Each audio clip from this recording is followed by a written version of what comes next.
Paul, can you tell us 3 things to consider when choosing a farrowing floor for your hog building?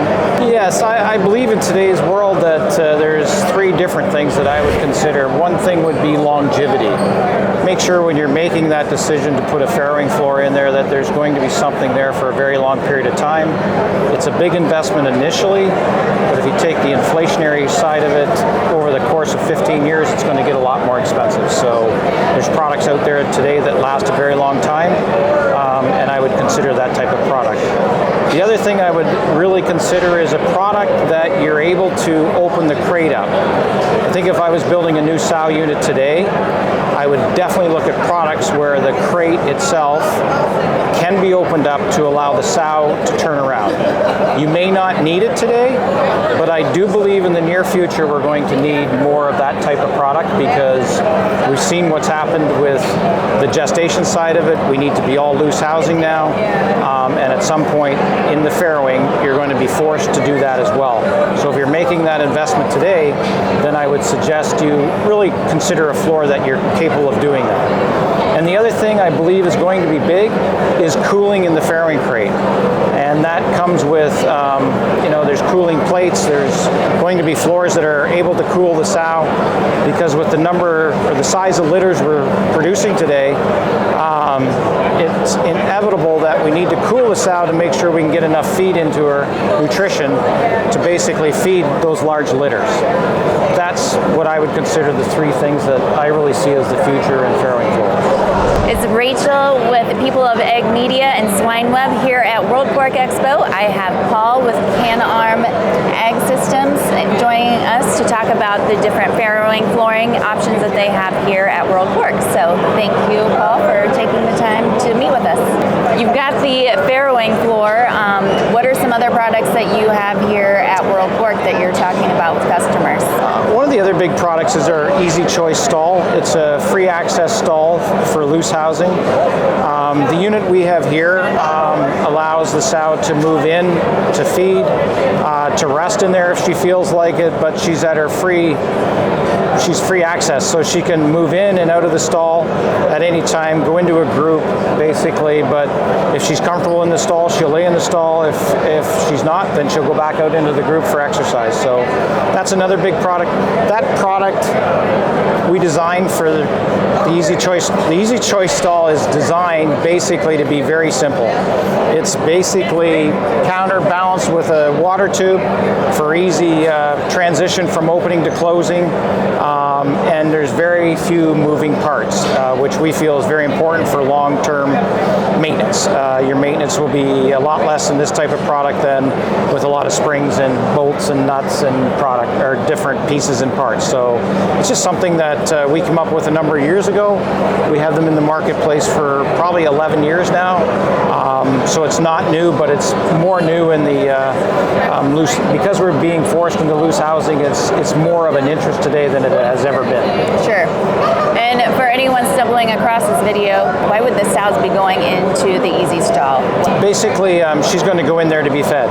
So we want to feed the sows individually because there will be boss sows that typically, if you're in a pen feeding situation where you're dropping feed, you can have sows that will fight. And in an individual stall like this, they can go in, lock themselves in, they can feed. There would be a trough at the front that they would feed in, and then basically, some of the time you can walk into a barn and basically that sow is laying inside the stall, if she's comfortable inside the stall, but she has the capabilities of getting up, backing out of it, and going into the loose area. So what are some of the solutions that your company is bringing to the swine industry? Well, I talked about in the farrowing floors. We do have a cooling plate now for our farrowing crates. And again, like I mentioned, it's all about keeping that sow cool in the heat of the summer to basically help her nutritional intake because of the size of litters. It's going to be very important in the future. There's going to be, as litter sizes get bigger, we need to get more nutrition in there. And if she's cool in the summertime, she's not basically, using up energy to stay cool. We're trying to help her stay cool so her intake is where it needs to be. Can you describe it to people that have not used the cooling plates? How do they work? Do they go in there all year long? Is it something that they take take in or take out? No, it's something that would be in the floor.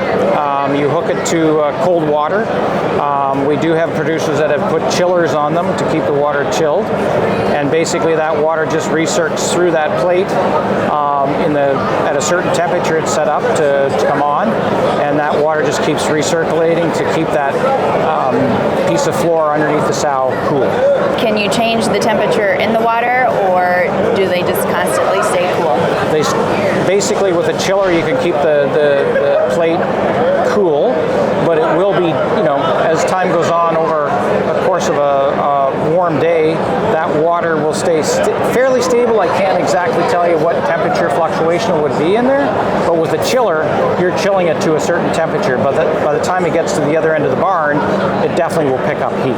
There's no question about that. Do you have any success stories coming from customers that have already used either the flooring, the chilling plate, or the stalls? Yes, we have a large producer in the Ontario market that has told us he would not do this without doing it again.